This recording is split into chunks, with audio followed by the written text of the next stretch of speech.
Hey guys, what's up? Today we have some tactical Team Deathmatch gameplay for you today, and I'm going to go over what is different in that game mode and what I like about it and don't, as well as how the R3K just melts people now. It is a lot of fun to play with in this mode, and even though it's not the best in regular Team Deathmatch, and how I just think this is good for Call of Duty to have game modes like this, and why it's very interesting. And I go on a pretty long kill streak here, even though it's kind of a slower gameplay. That's because the movements change, but we'll get into that. So, what is different about Team Tactical Deathmatch, or Tactical Team Deathmatch? Excuse me.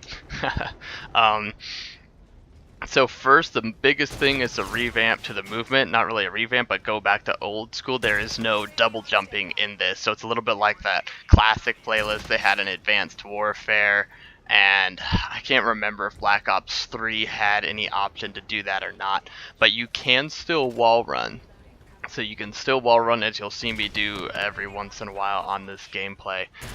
But yeah, that's one of the biggest change. The other one, as you can probably tell already, is that health is reduced a lot, and that's why the R3K is a really good weapon in this game mode, because you can't just put one burst into people often and just melt them. It's you die really quickly, but you also can kill really quickly, and that makes it really cool where you get more of those. Like if you come up on and you see three guys, you can take them all out if you got good position or the faster reaction time, and that's cool because you can kind of get more double and triple kills or even quad feeds and stuff like that, and that's fun to have in the game. But not sure that I would want the base game exactly to be this quick, have this quick of a TTK, but it's fun to just play this mode to shake up normal. So what I mentioned earlier is, yeah, it does play a little slower, like there's not quite as much action and fast pace,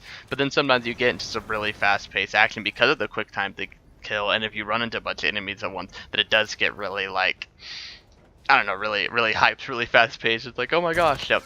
Yeah, but overall generally a bit slower of a gameplay style, so it's a good change of pace, and I feel like that's what game modes like this bring to the table. When I really like that they're doing this, I really like that Activision or Infinity Ward are making game modes like this, because you can play the game a little differently. It shakes it up from the norm. You kind of get this, and especially with this game mode, it's kind of an older feel because you take away the double jumping and the boost jumping, and you have the slower gameplay and a little bit faster time to kill. I feel like the old games had a little bit faster time to kill in general. Like it feels a lot more like Modern Warfare Remastered, but on Infinite Warfare.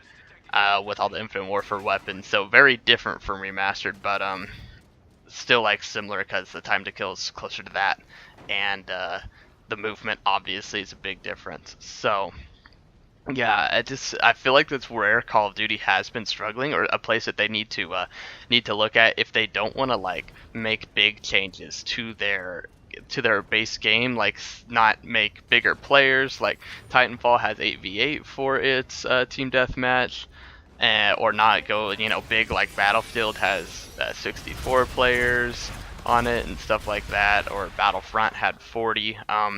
If they're gonna stick to this same game year after year, same game style, then they're gonna need to shake things up with different game modes like this, and we're gonna need to see something more than team deathmatch and domination, because everyone always just plays regular team deathmatch and domination. That's where the rooms that are filled, the rooms, the lobbies that are full, are always those two game modes, and it doesn't give you a lot of variety. And what I really like about this is giving you a variety. It's not that you get another game in one, but it changes it so much, having the time to kill faster and the movement and everything and the map flow. It completely changes the way you play. So it's just really healthy, really fun. I'm enjoying playing this while like bouncing back between different game modes, and I think that to complete my thought earlier, that in future titles, Call of Duty is going to need to focus more on coming up with unique and good game modes. Like Titanfall 2 has Bounty Hunt, that you like collect money for killing AI and players and Titans, and then like the banks open for 30 seconds or however long it actually is, and you have to deposit your money, and if you get killed you lose half your money and you steal half that guy's money if you kill them. Just like fun and interesting things that like Call of Duty's been trying to change it up, but like Defenders, I don't really like it. I don't feel like it gives you good combat, and uh, I don't know, Uplink's been okay. I don't know. They just need to keep working on new and fresh ways to play the game if they're not going to make a big change. Even though I still enjoy Domination, Team Deathmatch, I think Domination's kind of broken on this, but that'll be for another time, another discussion. So yeah, definitely give this a try. It gives you a change of pace, and give it a go and see if you enjoy this style of play or not.